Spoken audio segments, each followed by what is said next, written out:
देता हूँ, लोग बड़े बड़े बातें करते हैं, थर्ड वर्ल्ड वॉर हो रही है, बकवास करते हैं, किसी को मालूम नहीं है। वो कहते हैं कि इजराइल को जीने का अधिकार नहीं है। वो कहते हैं जितने यहूदी हैं दुनिया में उनको मार दिया जाए। अब आप ऐसा करोगे तो इजराइल पे तो अपनी रक्षा करेगा। तो उन्होंने देखा है कि ईरान बना रहा है एक न्यूक्लियर बॉम्ब, और उन्होंने अपने दोस्त अमेरिका से कहा कि यार ये न्यूक्लियर बॉम्ब बनाएगा, मुझ पे फेंकेगा, मैं मर जाऊंगा। और वैसे भी ये बातचीत करते रहे, लेकिन इन रियलिटी ये तैयारी कर रहे थे कि ठोकेंगे ईरान को, तो ठोक दिया ईरान को। कि ईरान ये सब क्यों बना रहा था? ईरान का दुश्मन कौन है? कोई भी नहीं है, लेकिन वो बना रहा था क्योंकि वो चौधरी बनना चाहता है इस्लामिक समुदाय का। ईरान के पास इतनी ताकत नहीं है बंद करे। अमेरिका तो चाहता है वो कुछ पंगा लेने की कोशिश करे, उसको ठोकेंगे। देखिए, ईरान के पास कोई एयरफोर्स नहीं है। इजराइल पूरी तरह से आसमान में छाया हुआ है। ईरान कुछ नहीं कर सकता। बोलेगा हाँ इंशाअल्लाह हम ये करेंगे, भाई अल्लाह तो लड़ने नहीं आएगा ना। वो तो आप करिए कुछ करना, अगर आप में दम है, उसमें दम नहीं है, वो खत्म है, वो पलटवार करेगा। इतनी सामग्री, इतने वॉर मटेरियल किसके लिए तैयार किए थे? ਦੁਨੀਆ ਭਰ ਦੀ ਨਜ਼ਰਾਂ ਇਸ ਵੇਲੇ ਈਰਾਨ ਅਤੇ ਇਜ਼ਰਾਈਲ ਵਿਚਾਲੇ ਯੁੱਧ ਵਿੱਚ ਹੈ ਤੇ ਇਸ ਵੇਲੇ ਸਾਡੇ ਨਾਲ ਦੀਪਕ ਵੋਰਾ ਜੀ ਮੌਜੂਦ ਨੇ ਜੋ ਕਿ ਫੋਰਨ ਸਰਵਿਸਿਜ਼ 22 ਸਾਲ ਮਿਡਲ ਈਸਟ 'ਚ ਰਹੇ ਨੇ ਅਤੇ भारत ਦੇ ਸਾਬਕਾ राजदूत भी रहे ने। तो उन्होंने गलबात करेंगे। दीपक जी, कैसे देखते हैं ये जो इस वक्त माहौल बना हुआ है पूरी दुनिया के अंदर? क्या पूरी दुनिया में नहीं है। आपका बहुत बहुत धन्यवाद जो आपने मुझे ये मौका दिया आपके शानदार चैनल पर शरीक होने का। मैं आपको बता देता हूँ, लोग बड़े बड़े बातें करते हैं, थर्ड वर्ल्ड वॉर हो रही है, बकवास करते हैं, किसी को मालूम नहीं है। ये कॉन्फ्लिक्ट जो है ये मिडिल ईस्ट में है, जिसको हम मिडिल ईस्ट कहते हैं। मिडिल ईस्ट इसलिए कहते हैं, यूरोप का ज़माना था तो फार ईस्ट वो चाइना होता, तो मिडिल में जो एरिया आता है उसको मिडिल ईस्ट कहते हैं। तो वहाँ पर दुनिया में कोई समस्या नहीं है। समस्या बेसिकली ये है, एक वहाँ पर देश है इजराइल, वो यहूदियों का देश है, और ईरान एक वहाँ पर शिया मुस्लिम देश है जो मिडिल ईस्ट का हिस्सा नहीं है, इजराइल से 1800 किलोमीटर दूर है। वो कहते हैं कि इजराइल को जीने का अधिकार नहीं है। वो कहते हैं जितने यहूदी हैं दुनिया में उनको मार दिया जाए। अब आप ऐसा करोगे तो इजराइल पे तो अपनी रक्षा करेगा। तो उन्होंने देखा है कि ईरान बना रहा है एक न्यूक्लियर बॉम्ब, और उन्होंने अपने दोस्त अमेरिका से कहा कि यार ये न्यूक्लियर बॉम्ब बनाएगा, मुझ पे फेंकेगा, मैं मर जाऊंगा। तो अमेरिका ने फिर क्या करना है? तो पहले तो उन्होंने बातचीत करी, ईरान माना नहीं। और वैसे भी ये बातचीत करते रहे, लेकिन इन रियलिटी ये तैयारी कर रहे थे कि ठोकेंगे ईरान को, तो ठोक दिया ईरान को। अब ईरान के पास इतना मटेरियल पड़ा हुआ था, वॉर मटेरियल, कि उसने पलटवार किया है। सवाल ये उठता है कि ईरान ये सब क्यों बना रहा था? ईरान का दुश्मन कौन है? कोई भी नहीं है, लेकिन वो बना रहा था क्योंकि वो चौधरी बनना चाहता है इस्लामिक समुदाय का। और मज़ेदार चीज़ है, हमारे सनातन धर्म में इसको कर्मा कहते हैं। एक भी मुस्लिम देश ईरान के साथ खड़ा नहीं हुआ है। अब आपने नाम सुना होगा, एक दूसरा देश है हमारा पड़ोसी, उसको मैं जिहादिस्तान कहता हूँ, आप शायद पाकिस्तान कहते हैं।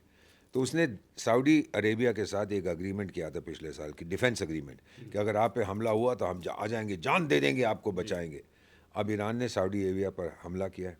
सऊदी अरेबिया ने पाकिस्तान से कहा आजा आप बचा मुझे। कहता अच्छा आप कहाँ हैं? अच्छा अच्छा अच्छा सऊदी अरेबिया, हाँ आप तो अफ्रीका में है ना कहीं।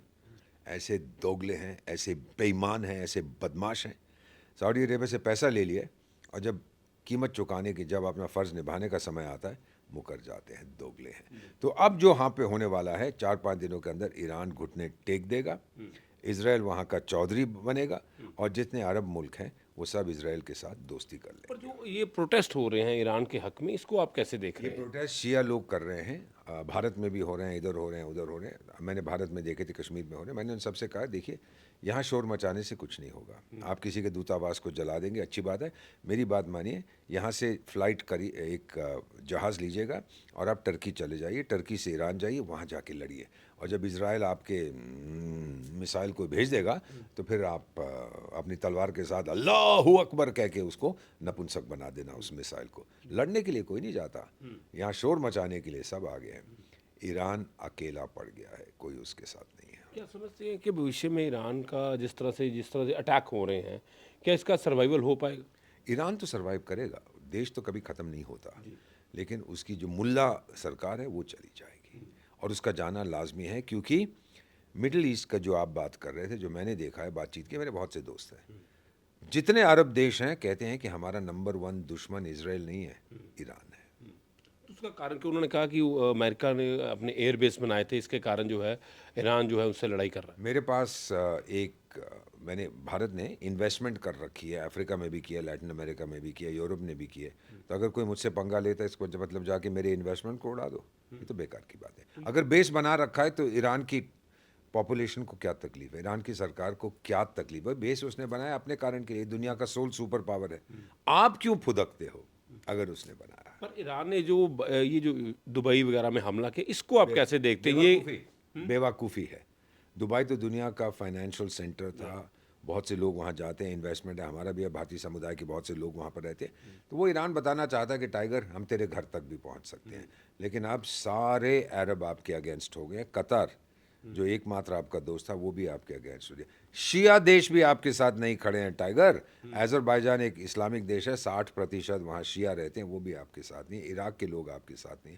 वो एक आधा गुट कोई होगा, बेवकूफ़ होगा, कुछ करेगा, लेकिन आमतौर से जनता आपके साथ नहीं है, क्योंकि आप पे कोई भरोसा नहीं करता। मुल्ला साहब, जब क्रांति हुई थी ईरान में, जब 1979 में आए थे आयतुल्लाह खुमैनी, तो उन्होंने कहा था कि लोगों ने कहा ये ईरानियन क्रांति है, बोले नहीं, ये विश्व क्रांति है। अब अल्लाहू अकबर, हम लाएंगे इस्लाम पूरी दुनिया में, और एक देश जहां हम इस्लाम लाएंगे उसका नाम भारत है। फिर 2011 में अरब स्प्रिंग आया, तो फिर से यही खमैनी जो अब अपनी हुरों के पास चला गया है, उसने कहा कि ये 2011 का जो अरब स्प्रिंग नहीं है, इस्लामिक स्प्रिंग है। अब सारी दुनिया में फिर से हम इस्लाम लाएंगे। अभी तो चौधरी बना हुआ इस्लाम का, और फिर ठोकेंगे जब तेरे को, फिर अकल आएगी। अब अमेरिका ने ठोक दिया है। क्या समझते हैं वहाँ पर रजीम बदलेगी अब? 100%। मुल्ला को कोई पसंद नहीं करता, ईरान के अपने लोग पसंद नहीं करते। ईरान के जो नौजवान थे वो सड़कों पे उतर आए थे दिसंबर में। आखिर जो हमारी जेन जी जिसको हम कहते हैं, क्या चाहते हैं?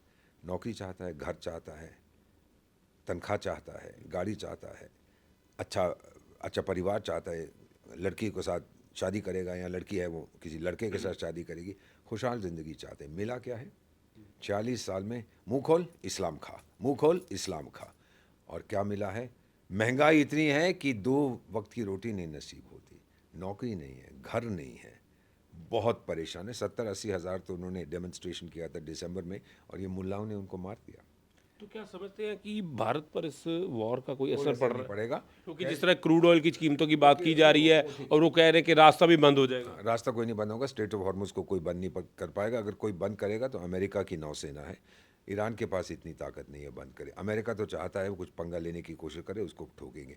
देखिए, ईरान के पास कोई एयरफोर्स नहीं है, इसराइल पूरी तरह से आसमान में छाया हुआ है, ईरान कुछ नहीं कर सकता। बोलेगा इंशाअल्लाह हम ये करेंगे, भाई अल्लाह तो लड़ने नहीं आएगा ना, वो तो आप करिए कुछ करना, अगर आप में दम है। उसमें दम नहीं है, वो खत्म है, वो पलटवार करेगा।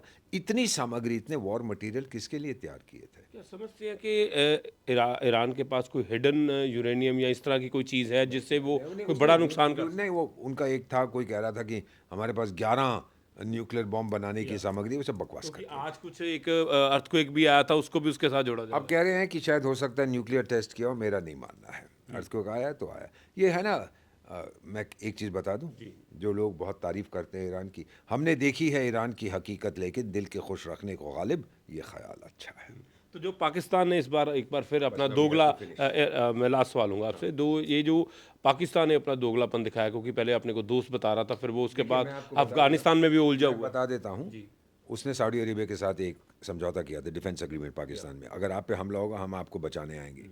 तो जब मिसाइलें दागी सऊदी अरेबिया पर ईरान ने, तो उसने फ़ोन किया पाकिस्तान को, आजा भाई, हमारे तो एग्रीमेंट है, तो बचाएगा। सऊदी अरेबिया, अच्छा अच्छा आप तो अफ्रीका में हैं, अच्छा आप दक्षिण अफ्रीका, अच्छा आप लैटिन अमेरिका में हैं, ऐसे और वो जो क्या नाम है उसका, उनका खेती मार्शल, नहीं हिंदी में खेत, फील्ड को क्या कहते हैं?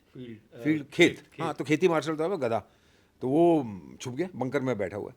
अब ईरान ने कह दिया, टाइगर तेरी एयर स्पेस से इजरायली और अमेरिकी जहाज़ उड़ के आए थे, मुझ पे हमला किया है, अब तू ठहर, पहले मैं इनसे निपटूंगा, उसके बाद तुझे ठोकूंगा, और ऊपर से तालिबान ठोक रहा है। अच्छा, ईरान के और सऊदी अरेबिया के संबंध कैसे रहेंगे? ईरान और जी, एक लास्ट सवाल है, ईरान और तो बिल्कुल, तो ਤੁਸੀਂ ਦੇਖ ਸਕਦੇ ਹੋ ਕਿ ਗੱਲਬਾਤ ਕੀਤੀ ਹੈ ਕਿ ਕਿਸ ਤਰੀਕੇ ਦੇ ਨਾਲ ਇਸ ਵੇਲੇ ਪੂਰਾ ਦੇਸ਼ ਦੀ ਨਜ਼ਰਾਂ ਆਉਂਦੇ ਤੇ ਨੇ, ਔਰ ਇਸ ਨੂੰ ਅੱਜ ਉਹਨਾਂ ਨਾਲ ਅਸੀਂ ਐਕਸਪਰਟਸ ਦੇ ਨਾਲ ਗੱਲ ਕੀਤੀ ਹੈ ਤੇ ਕਿਉਂ ਆਖਿਰਕਾਰ ਅਮਰੀਕਾ ਨੂੰ ਹਮਲਾ ਕਰਨਾ ਪਿਆ, ਔਰ ਈਰਾਨ ਦਾ ਜੋ ਰੁਖ ਸੀ ਉਹ ਕੀ ਸੀ, ਉਹਦੇ ਬਾਰੇ ਵਿਸਤਾਰਪੂਰਵਕ ਚਰਚਾ ਕੀਤੀ ਹੈ, ਔਰ ਆਉਣ ਵਾਲੇ ਸਮੇਂ ਦੇ ਵਿੱਚ ਹੋਰ ਵੀ ਅਪਡੇਟ ਅਸੀਂ ਤੁਹਾਡੇ ਨਾਲ ਸਾਂਝੇ ਕਰਦੇ ਰਹਾਂਗੇ। ਕੈਮਰਾਮੈਨ ਅਰਸ਼ ਦੇ ਨਾਲ ਸੁਮਿਤ ਖੰਨਾ, ਗ੍ਰੇਟ ਪੰਜਾਬ ਟੀਵੀ, ਅੰਮ੍ਰਿਤਸਰ।